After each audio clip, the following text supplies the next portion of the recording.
L'attesa è quasi finita e le aspettative sono altissime. Ancora poche ore sulla sorte del Castello del Cataio e del suo territorio arriverà la parola della sovrintendenza. Il pronunciamento sul vincolo ambientale a tutela dell'area è atteso da un intero territorio. L'assessore Cristiano Corazzari, che in regione ha anche la delega alla tutela del paesaggio, è ottimista. Una telefonata molto cordiale con il sovrintendente Alberti, il quale mi ha confermato che anche alla luce delle osservazioni pervenute loro ritenevano assolutamente di procedere nella direzione di istituire questo vincolo.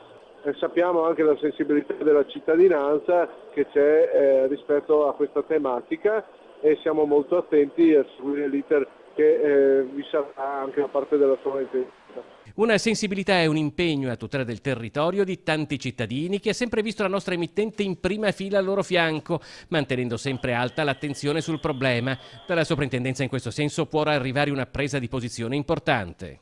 Sicuramente è una garanzia, è una tutela che va a vantaggio della salvaguardia di un'area particolarmente delicata e di altissimo valore artistico come quella riguardante l'area circostante al Castello del Cataio e il Parco dei Colli Euganei. Dunque ci si avvia alla conclusione di una vicenda che nell'ultimo anno ha mobilitato migliaia di persone arrivando fino al Parlamento, una vicenda che vi abbiamo e che continueremo a raccontarvi fino alla fine.